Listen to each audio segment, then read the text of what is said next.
My idea of heaven is not floating around on a cloud strumming a harp by some gift of God. That would be my idea of death. Total inactivity, cessation of movement. Total rest is total death. And it doesn't seem to be God's idea of heaven either. His universe is full of movement, and he'll never stop. We'll go right on through the coming of Christ and the millennium and Space City and right on out to outer space. And God only knows how far we all have to go. And we'll enjoy every minute of it if we're faithful servants. Well, that's my idea, and I believe it's God's and his Bible's idea, and we're a long way from the end. In fact, according to the Bible, for us there isn't going to be an end. Eternity has no end. Some of these damn church people would get awful tired of doing nothing, if that's all there was to do.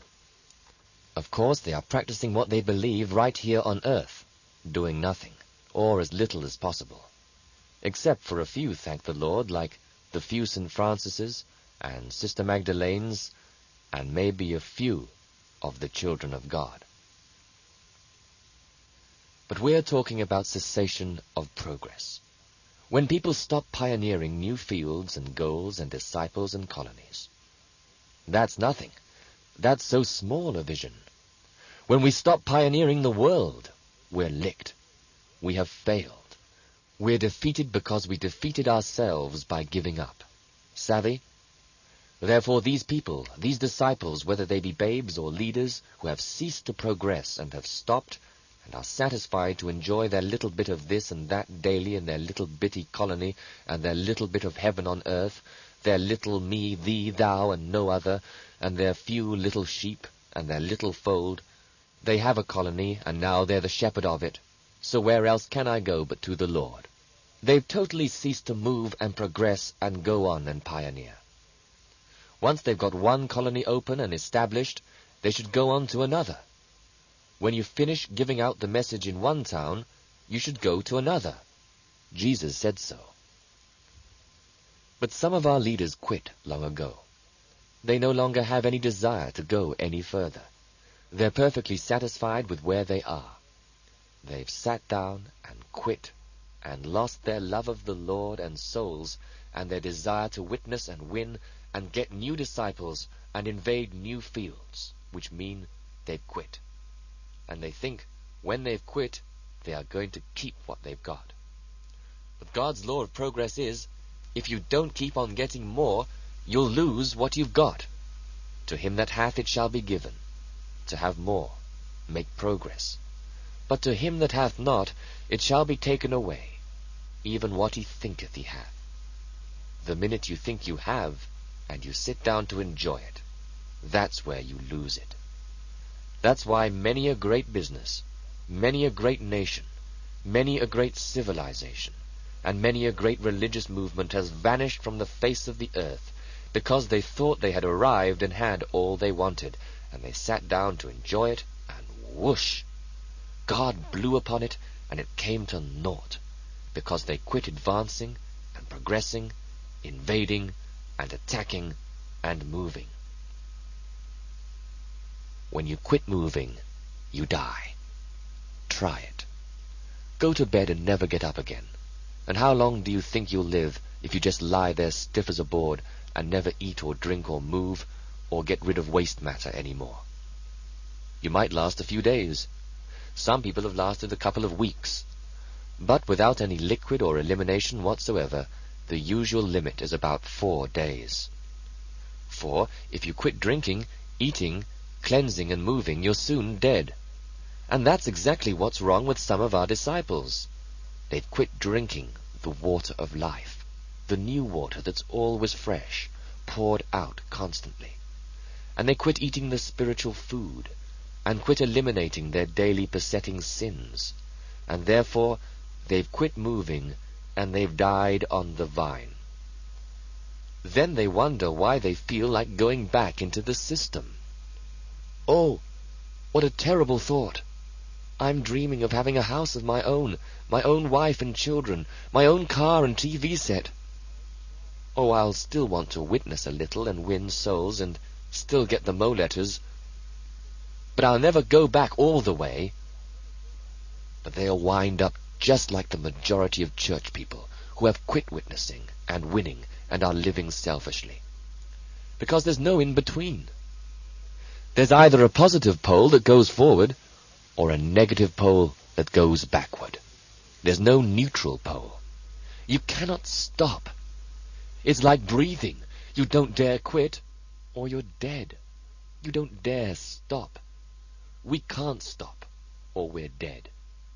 If we don't keep on doing more and more every day and progressing, or if we can't sit down at the end of the day and sum things up and keep books with our soul and weigh up the accounts and say, now what did I do today that I won't have to do tomorrow?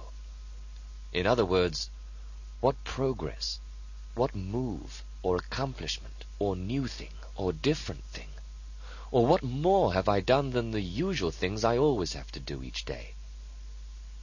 If you come to the point where you're just going through the motions by habit, and you're just coasting along on former momentum, once you've gone to sleep and left your engine going, you'll soon run out of gas, and even the engine will go dead for lack of new fuel, and you'll soon coast to a stop and lack of motion. I challenge you regarding these leadership and discipleship problem cases, the people who are becoming old bottles. I dare say you will find that they are people who no longer have any interest or find much pleasure in reading Mo letters, and certainly not in obeying them. They are no longer interested in drinking in of the water of life, fresh water and food. You'll find they are not reading and studying themselves, and therefore, of course, are not interested in giving them to anybody else either. Your people, your flock, are only going to be as interested in Mo letters as you are, unless they're unusual. And the flocks will usually be no better than their leadership, sad to say. Although I have more hope for some flocks than some shepherds, because our flocks that read the Lord's letters know what to do with or without their leaders. They know where to get the nourishment, and what to do about it, and where to give it out. The churches have no such recourse. If the preacher doesn't give it to them, they don't get it, because they don't even read their Bibles. And if he doesn't preach the gospel, sure as hell they won't. And if he doesn't witness, you can be sure they won't. They've nearly all died spiritually. If they didn't get it from the preacher, they didn't get it. But I have better hopes for us and our disciples. If your leaders fail, I have better hopes for their followers' initiative, that they will move out and go somewhere else, or just strike out on their own. Sometimes I can't help but wonder in some of these cases of backsliders and people dissatisfied in a colony, but who still want the Mo letters and to witness and make progress. Why blame it all on them? How do you know it's their fault? How do you know it's not some leadership old bottles who have got the colony all bottled up and are not allowing for anything new or different, and the whole thing's gone to seed and they're in a rut? I'd be more inclined to believe it's the fault of the leaders, the fault of the leadership, that the colony's in such a rut and hasn't got the power from God's message, and think they have to live in a colony or they can't do anything. This kind of people are the people who think the colony is the living end. And the people that think this are going to find the colony is the dead end. Because just establishing colonies is not our end. Our end is getting the message to the world, the words that work to the world. So if there are some people who are sick and tired of just sitting around in one colony, and people who have some initiative and want to go somewhere else, and still want to take the Mo letters with them and distribute them, why not? If there are even some people who say, well, we have got some of our own set doctrines that some people don't think can be changed, watch out. Any army that fails to be mobile and viable and pliable and movable so it can change its tactics and methods from day to day is a dead or dying army. And if somebody was standing screaming on my porch saying, "I don't have time to memorize scriptures right now, and I'm not too sure that I have to right now, or that I even need to right now because I'm so busy reading Mo letters, and there's so many I need to read and study, and I've had my bit at scripture memorizing, and I know the scriptures and the foundation of my salvation and can quote many scriptures on it," I just might agree with them. It may shock some of our old bottles to learn that I stopped memorizing scriptures quite a few years ago. I graduated from that class a long time ago. I'm not saying it wouldn't still do me good, if I had the time. And I'm not saying there aren't a lot I could still learn that would be good for me and you if I still had the time. But I have indicated this to you before, that I have passed through those grades.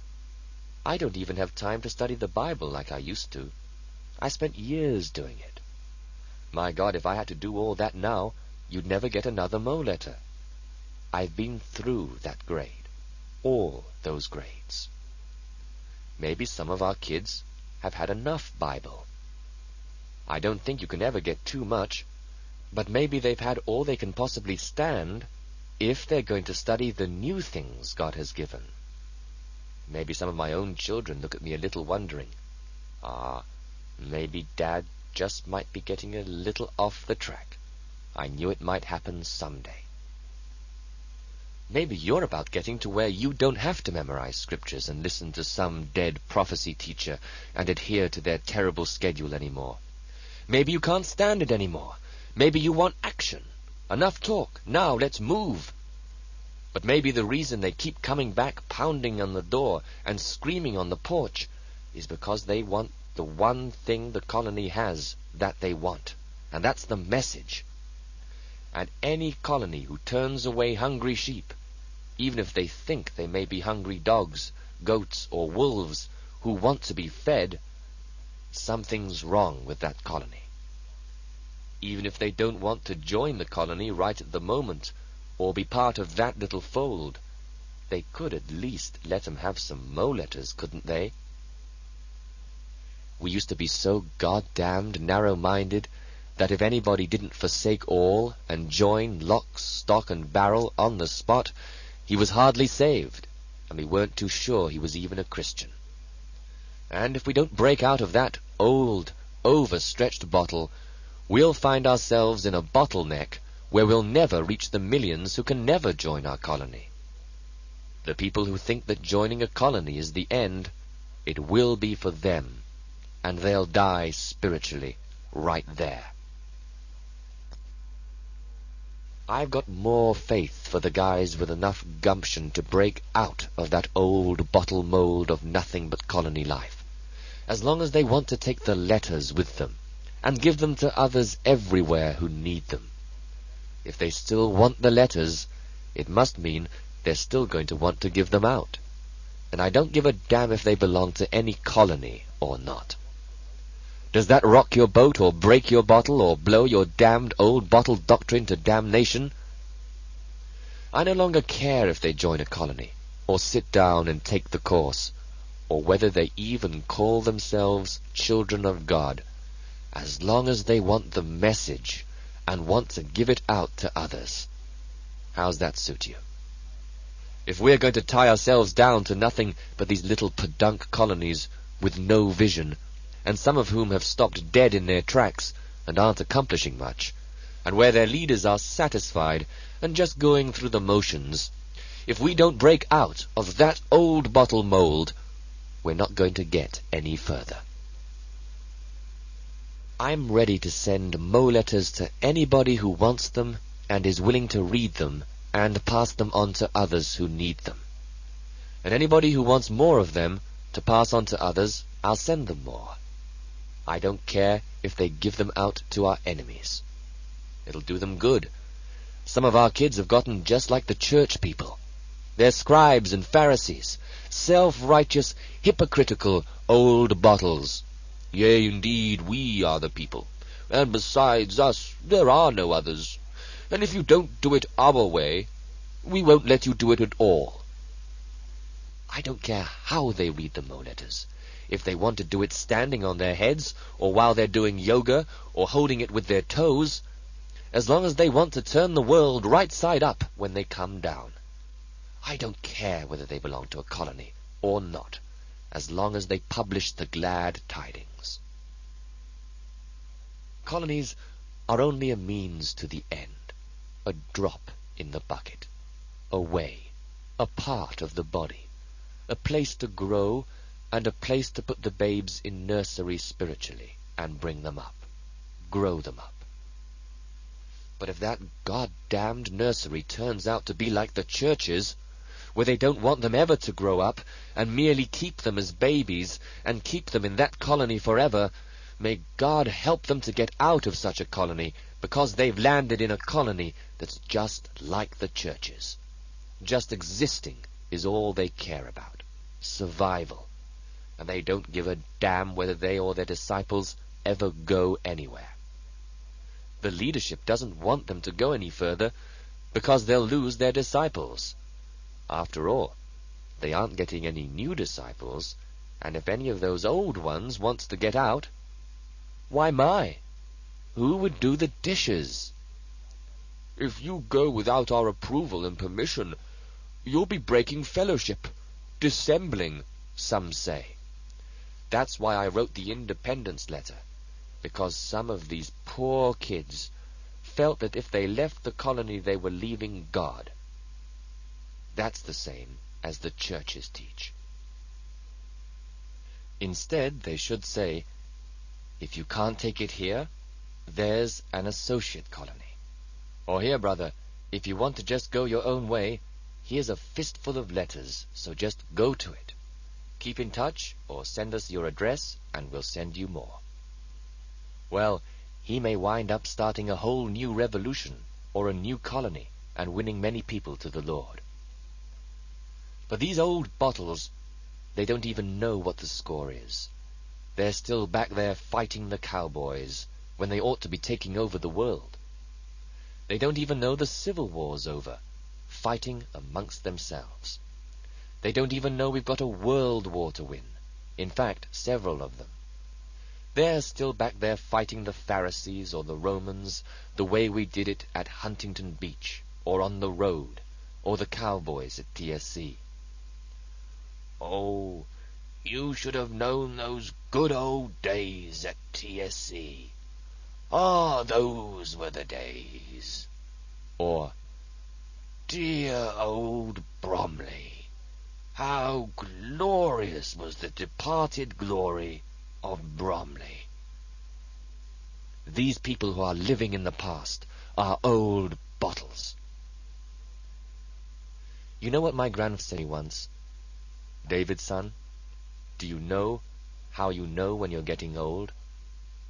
When you start living in the past.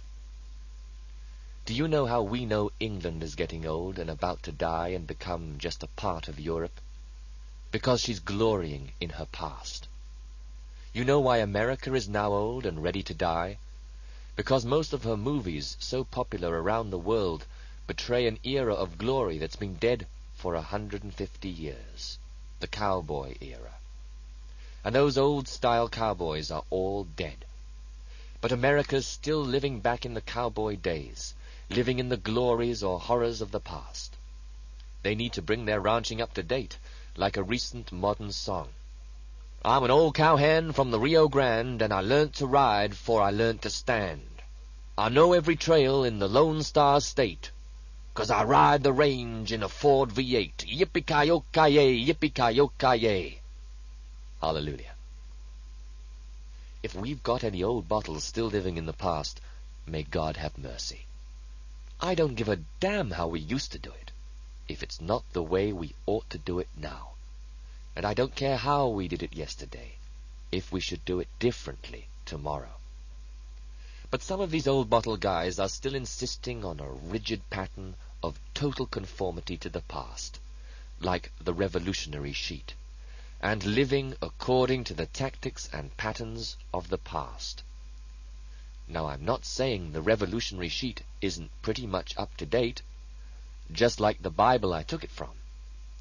But some of the parts of the Bible are no longer up to date. Bang, boom, bust. There go some more old bottles. Hear them? They're the rules God's people used to live by, not the rules they're supposed to live by today. I'm just waking up to the fact that we're no longer even trying to get back to the pristine pattern of the early church. We are not the early church. We're the latter church. The latest church, and the pattern God wants us to live by today is not exactly the pattern they lived by 2,000 years ago. I've graduated from that doctrine, and you're going to find some of my oldest classes and quotes may be out of date. The Jewish doctrine, for example. We're the people of God, the new Israel, the new church, the new Jews, and only the new ones are the ones God's going to bless. We're not living by the early church and the early disciples' standards alone. We're living a far cry from the way Jesus and his disciples lived, because if we were, we'd ditch all these cars that cost us so much trouble and money, and we'd ditch these planes and start trying to swim or sail these oceans. We'd still be fighting the Jews in the temples when God's told us to leave them alone and let the dead bury the dead. Let's go on to something new. There was a day for that, just like we went through the day when we tried to evangelize the churches. Well, we tried, but we soon had to shake off the dust of our feet and finish the job and go to a people who would hear it. Anybody in this outfit who's stuck in a rut and wants to continue to do things the same way we did them on the road, or at TSC, or years ago in Huntington Beach, or last year, or even yesterday, they're an old bottle, and something's wrong with them. Well, I used to be with dear old Uncle Dave, and I remember when he was called Uncle Dave, before he was even called Mo. Even I. Behold, I am a venerable old bottle. Set me on a shelf and admire me. I've lost my usefulness, and I'm an old timer, one of the old bottles. God help us. Boom, bang, burst. There go a few more. Thank God. Some of these old guys would just as soon I wouldn't have gotten some of these new things that make them wonder and question. I was afraid maybe one of these days he would get off the track. I had me doubts about this new doctrine, this new revelation. Goddesses, helpers, spirits, Gaddafi, and whores, and Macarius, and holy holes, and the arts of O, and my Lord, with Mountain Maid, that guy's gone plumb wild off his rocker. Things aren't like they used to be back in dear old TSC. I can remember the days when... And that's about all they've got, what they can remember. Why, I can remember the days when we used to have to memorize 5 scriptures a day. Some of these old bottles are breaking, or they're saying, I'm still learning 5 a day. And they probably haven't read a Mo letter in a month.